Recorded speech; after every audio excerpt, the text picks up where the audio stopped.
Hey everybody, Jets Chaos with Jeremy here with another video.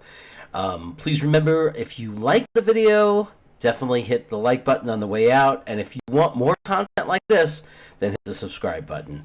Anyway, let's get to it. Jeremy Ruckert. Great first name, by the way. But who does he make me think of?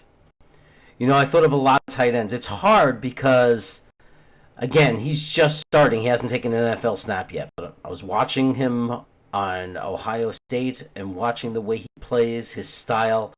And just from my history, going back to my memories, instead of trying to compare him to like a Kittle because he had similar college statistics, and isn't that wishful thinking that he'd become a George Kittle?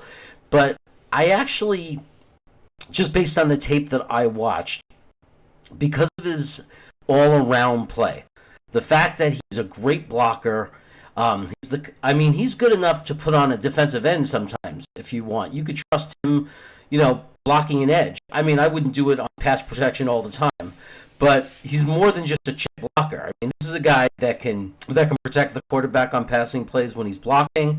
This is a guy who can ground and pound and push the defensive line and push defenders off and backwards or create holes, help the running back and help the running game.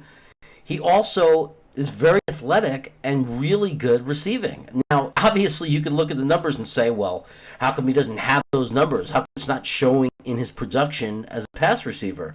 And the answer is really simple. He just wasn't utilized that way, and that's okay.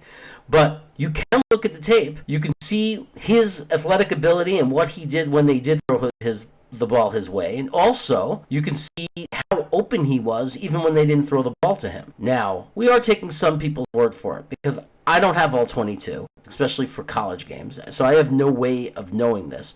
I can only go by what I'm hearing from analysts, from people who break down tape that have looked at multiple plays. Apparently, this guy gets open. He's open, but when you have Garrett Wilson to throw the ball to, or Olave, I'm going to throw it to those guys. So, it's just the way the offense is designed. Now, do I think he's going to be a Kittle-type presence in the passing game? Not saying that. I mean, that's crazy. That's extremely rare. You don't just get that, or you can't just expect that or put that kind of expectations on a player. But he is an all-around very solid player. And the player he makes me think of, when I can't help but think of our very own New York Jets. Back to my childhood, when I first became a Jet fan in the early years, we had a guy named Mickey Schuler. The thing about Mickey Schuler was he may not have put up giant pass receiving numbers, but he'd always get that clutch third down pass. He rarely, if ever, dropped the ball. And he was a great run blocker. He was a great pass protecting blocker. The guy did it all. And that's what Jeremy Ruckert just reminds me of. A tight end that can do everything, that can do it all. And let me tell you, it wouldn't be a bad thing for us Jets fans if we had a new modern-day Mickey Schuler on our hands. Now, of course, can he have a higher ceiling as a receiver in production? Of course. But there's no need to get greedy. If we got ourselves our next Mickey Schuler, it would certainly be the best tight end we've had in 35 to 40 years, and we should celebrate that. So, here's to hoping. Now remember, if you could hit that little subscribe icon right on the bottom there, that would be great. If you want more content like this, you'll see it. That's a great way to get it. Also, by hitting the like button, if you like this video, it tells me that this is the content you're looking for, and these are the videos I can continue to make. Thanks, have a great day, and go Jets!